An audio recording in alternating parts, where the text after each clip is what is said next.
ہر جگہ کے دورے انہوں نے کر لیے ہیں، لیکن کوئی خوشی کی خبر نہیں آئی تھی کہ وہ وہاں سے زر مبادلہ ملا ہے یا ان کو کوئی مدد ملی ہے یا انہوں نے کوئی وہاں سے کوئی انویسٹمنٹ آ رہی ہے یا وہاں کے لوگ پاکستان میں آ کے کوئی کارخانہ لگانا چاہتے ہیں، کوئی جو ہے جوائنٹ وینچر کرنا چاہتے ہیں، ایسی کوئی اطلاع نہیں ہے۔ اس لیے یہ چائنا کے دورے کے ساتھ بظاہر ایک معصوم شہری ہونے کی حیثیت سے ہماری امیدیں وابستہ ہیں کہ شاید کوئی چائنا کی طرف سے کوئی انویسٹمنٹ، کوئی پروجیکٹ، کوئی نیا وہ آئے، لیکن امید نہیں ہے چونکہ کریڈیبلٹی کا ایشو ہے۔ تیسرا ایشو یہ ہے کہ آج پھر فرانس کے جو سفیر ہیں پاکستان میں، نیکولس گیلی، انہوں نے آج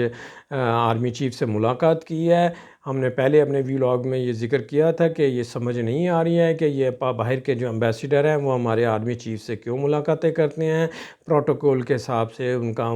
آرمی چیف سے ملاقات کرنا بالکل آؤٹ آف دی وے ہے، آؤٹ آف دی باکس ہے۔ ایسا کہیں کسی پروٹوکول، کسی بک میں نہیں لکھا ہوا کہ دوسرے ملکوں کے سفیر آ کے ہمارے آرمی چیف سے ملاقاتیں کریں گے۔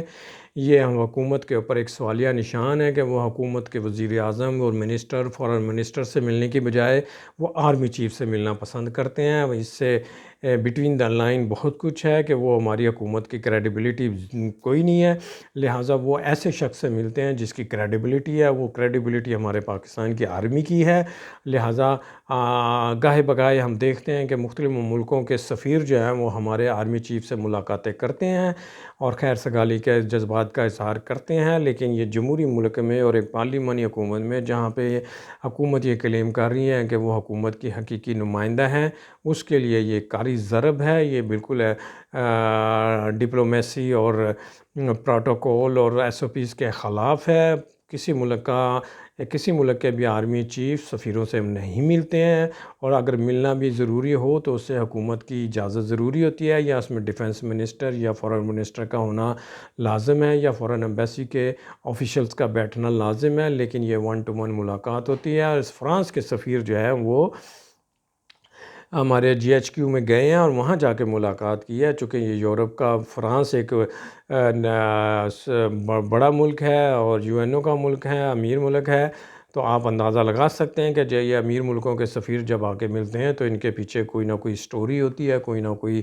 سسٹم ہوتا ہے جسے وہ انیشیٹ کرنے کے لیے آتے ہیں اور مختلف معاملات کو اوپر اپنی فیور لیتے ہیں۔ لیکن یہ پاکستان کی گورنمنٹ کی فیلئر ہے کہ وہ پاکستان کی گورنمنٹ فارن منسٹر دیکھیں نا، اگر وہ فارن منسٹر سے ملتے ہیں، فارن سیکرٹری سے ملتے ہیں تو بڑی مناسب بات تھی، مل سکتے ہیں۔ ایمبیسیڈر کا کام ہے آ کے ملک میں اپنے انوائرمنٹ کو ٹھیک کرنا، سیاست، کاروباری مراکز کے بارے میں پروموشن چلانا، ایک دوسرے کے باہمی تعلقات کو فروغ دینے کے بارے میں باہمی تبادلہ خیال کرنا، یہ مناسب ہے، ڈپلومیسی کا حصہ ہے۔ لیکن آرمی چیف سے ملنا یہ بالکل آؤٹ آف دی وے ہے۔ کسی قانون، کسی دستور میں نہیں لکھا ہے کہ دوسرے ملکوں کے سفیر آ کے آرمی سے ملیں گے، آرمی چیف سے ملیں گے۔ یہ سوالوں کا جواب ہے، یہ کسی دن حکومت ہی دے گی، کیونکہ یہ سسٹم کے بالکل اگینسٹ ہے۔ چوتھی خبر یہ ہے کہ عمران خان نے اپنا جو لانگ مارچ ہے اس کا دورانیہ بڑھا دیا ہے۔ عمران خان لانگ مارچ بڑا کامیاب جا رہا ہے، عوام کا جوش و خروش وہ اس میں نظر آ رہا ہے اور بہت زیادہ عوام کی پارٹیسپیشن ہو رہی ہے۔ صحیح معنوں میں دیکھا جائے تو پاکستان کی عوام کے اندر جو ایک نئے جذبات پیدا ہوئے ہیں وہ حقیقی معنوں میں تبدیلی چاہتے ہیں۔ وہ چاہتے ہیں کہ ملک کے اندر قانون کی بالادستی قائم ہو، ملک سے کرپشن ختم ہو، ملک میں جو ہے قانون جو ہے اس کو امپلیمنٹ کیا جائے، پسے ہوئے لوگوں کو اوپر لایا جائے اور امیر لوگوں کو قانون کے نیچے لایا جائے۔ یہ اصول اور یہ باتیں عمران خان صاحب بار بار اپنی ہر تقریر میں کرتے ہیں، جو کہ بہت اعلیٰ بات ہیں۔ کوئی بھی پاکستانی ان باتوں سے انکار نہیں کر سکتا کہ ملک میں قانون کی بالادستی ہونی چاہیے، انصاف کا بول بالا ہونا چاہیے، کرپشن ختم ہونی چاہیے، اور ملک میں انہی لوگوں کو حکمرانی کا حق ملنا چاہیے جن کا کردار واضح ہو، صاف ہو، شفاف ہو، جن کے اوپر کوئی کلنک نہ لگا ہو، جن کا کیریئر داغدار نہ ہو، ان لوگوں کو موقع ملنا چاہیے، ان کو یہ عوام پسند کرتی ہے۔ ہمارا اسلامی ملک ہے تو اسلامی ملک میں ہم پر لازم ہے کہ ہم ایماندار، فرض شناس اور حب الوطن اور اخلاقیات کا اعلیٰ کردار ادا کرنے والے لوگوں کو ہم موقع دیں تاکہ وہ ہمارے پاکستان کے اوپر حکمرانی کر کے یہاں پہ ایک مثالی حکومت اور اچھا نظام قائم کرے جہاں پہ انصاف کا بول بالا ہو، کرپشن ختم ہو، اور سب لوگوں کو قانون کے نیچے لایا جائے۔ امیر غریب کے اندر کوئی امتیاز نہیں ہونا چاہیے، چونکہ قانون جب بنایا جاتا ہے تو قانون کی جو سینس ہوتی ہے وہ یہی ہوتی ہے کہ قانون سب کے لیے برابر ہے، امیر ہو، غریب ہو، تعلیم یافتہ ہو، کوئی بھی شخص ہو، قانون سب کے لیے برابر ہے۔ اگر کوئی قانون توڑے گا تو قانون حرکت میں آئے گا اور اس کے قانونی کارروائی کر کے قرار واقع سزا دی جائے گی۔ لیکن پاکستان میں قانون جو ہے صرف غریبوں کے لیے ہوتا ہے، امیر آدمی کو قانون کچھ نہیں بگاڑ سکتے، وہ فوراً اپنی ضمانتیں کروا لیتے ہیں، پھر بعد میں بری ہو جاتے ہیں۔ ابھی آپ نے دیکھا ہمارے پچھلے دنوں میں کہ تمام امیر لوگ، بڑے لوگ، سیاستدان اور منسٹر کے فیملیز ممبر آرام سے بری ہو گئے ہیں تمام کیسز میں، چونکہ امیر لوگوں کو سزا نہیں دی جا سکتی۔ یہ پاکستان میں یہ ایک اوپن سیکرٹ ہے، سب لوگ جانتے ہیں کہ یہاں پاکستان میں کسی بھی امیر آدمی، بڑے آدمی کو سزا نہیں دی جا سکتی، وہاں پہ قانون غلام بن جاتا ہے، قانون کی حیثیت ختم ہو جاتی ہے۔ لیکن اس کے مقابلے پہ جا کے جیلوں کا حال دیکھیں تو جیلیں بھری اٹاؤٹ بھری ہوئی ہیں، کیپیسٹی 2000 ہے تو وہاں 5000 قیدی بھرے ہوئے ہیں، وہ سارے غریب، بے بس، لاچار لوگ ہیں، ان کا کوئی پوچھنے والا نہیں ہے اور ان کو قرار واقع سزا دی جا رہی ہے۔ نہ صرف ان کو سمپل سزا تو ہوتی ہے کہ اگر ایک نے جرم کیا ہے تو اس کو سزا دی جائے گی، ان کو ڈبل پنشمنٹ کی جاتی ہے، کیونکہ جیل کے اندر وہ تمام سہولتیں نہیں ہوتے ہیں، غیر اخلاقی، غیر انسانی سلوک روا رکھا جاتا ہے۔ تو دیکھا جائے تو قیدیوں کے ساتھ ناروا سلوک، غیر اخلاقی اور غیر انسانی سلوک کرنے کے بعد ہم یہ کہہ سکتے ہیں کہ پاکستان میں غریب آدمی کے اوپر ایک سزا نہیں ہوتی، ان کو 5 سزائیں دی جاتی ہیں، اور اس کے مقابلے پر امیر آدمی کو ایک بھی سزا نہیں ملتی اور وہ آرام سے بچ کے نکل جاتے ہیں، چاہے وہ نیب کے قوانین ہوں یا عام سادے قوانین ہوں، امیر کا بچے ہوں، وہ سارے نکل جاتے ہیں۔ جو لانگ مارچ ہے، لانگ مارچ کی بات کر رہے تھے کہ لانگ مارچ میں عمران خان صاحب کا چونکہ لانگ مارچ کو اوور ویلمنگ رسپانس دیا ہے، پبلک کی بہت بڑی پارٹیسپیشن ہو رہی ہے، پبلک جوک در جوک، خواتین، بچے اور بزرگ اس میں شرکت کر رہے ہیں، اور جس طریقے سے لانگ مارچ آگے بڑھ رہا ہے اس کی رفتار، چونکہ عوام کی تعداد بہت زیادہ ہونے کی وجہ سے لانگ مارچ کی رفتار بہت سست ہے۔ اس کے نتیجے میں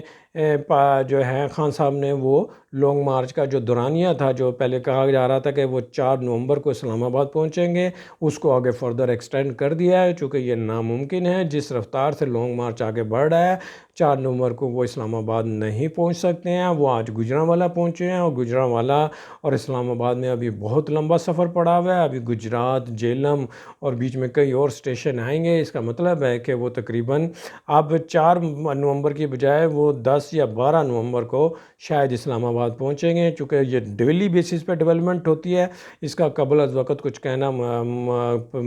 بیفور ٹائم ہے، لہذا جیسے جیسے لانگ مارچ آگے بڑھے گا تو اس کی پروگریس آئے گی ہے۔ عوام کا جوش و خروش قابل تعریف ہے۔ اگر عوام اسی طرح باشعور ہو کہ اپنے کسی بھی لیڈر جو کہ حق سچ کی بات کرے اس کا ساتھ دیں گے تو اس بات کی امید پیدا ہو گئی ہے کہ آنے والے دنوں میں جو دوسرے لیڈر ہیں جن کا کردار قابل تعریف نہیں ہے، جن کے اوپر داغ لگے ہوئے ہیں، جو سزا یافتہ ہیں یا جو کرپشن میں انوالو ہیں، ان سے ہم یہ پاکستان کی قوم کی چھٹی ہو جائے گی، نجات حاصل کر لیں گے۔ پاکستان میں کوئی بھی لوگ ہوں، دیکھیں بات یہ ہے کہ کوئی بھی لوگ ہوں، پڑھے لکھے لوگ ہیں پاکستان میں، بہت تحاشا نوجوان تعلیم حاصل کر کے آگے آتے ہیں، لیکن چونکہ سیاستدانوں نے پیسے کے اوپر اپنا وہ جمایا ہوا ہے، مافیا بنے ہوئے ہیں، لہٰذا دوسرے لوگوں کو موقع نہیں ملتا۔ لیکن اگر یہ پرانے چور اور یہ ڈاکو اور لٹیرے جو قومی دولت کو لوٹ کھاتے ہیں، اگر ان سے نجات حاصل کر لی جائے تو آنے والے دنوں میں دوسرے لوگوں کو بھی سیاست کرنے اور سیاست کر کے ملک و قوم کی خدمت کرنے کے لیے موقع مل سکتا ہے، اور یقینی طور پہ ایک مسلمان ملک میں، ایک مسلمان اور اچھے ملک میں جو نمائندوں کا جو کرائیٹیریا ہوتا ہے وہ اچھا کردار، اچھا اخلاق اور اچھی تعلیم ہونی چاہیے۔ پاکستان میں یہ کردار چیزیں بالکل بیکار ہیں۔ ہمارے لیڈر جو ہیں وہ ان کا نہ کردار ہے، نہ زبان ہے، نہ اخلاق ہے، نہ خاندان ہے، ساری چیزیں الٹی چلتی ہیں۔ لیکن اگر کوئی لیڈر آئے اور وہ اس بات پہ موٹیویٹ کرے اور کوشش کرے تو انشاءاللہ پاکستانی قوم اس کا ساتھ دے گی، آگے بڑھیں گے، اور پاکستان میں حقیقی لوگ جو کہ ایماندار اور مخلص اور ہمبل اور پیارے نبی کو فالو کرنے والے، قرآن شریف کی باتوں کو لے کر آگے چلنے والے لوگ ہوں گے، وہ ضرور پاکستان کی خدمت کرنے کے لیے اپنے آپ کو پیش کریں گے، اور ہم لوگ ان کو اپریشیٹ بھی کریں گے۔ جیسے جیسے لانگ مارچ اور دیگر پروگریس آئے گی، ہم اپنا حالات حاضرہ کا پروگرام اپنا جو ہے پوائنٹ آف ویو دیتے رہیں گے، تاکہ جو ہے اگر یہ میرا پوائنٹ آف ویو آپ کو اچھا لگے تو اسے شیئر کیجیے گا، لائک کیجیے گا، ہماری ویڈیو کو چینل کو سبسکرائب کیجیے گا، اسے دوستوں میں ریفر کیجیے گا۔ اپنا بہت خیال رکھیے گا۔ Good bless you.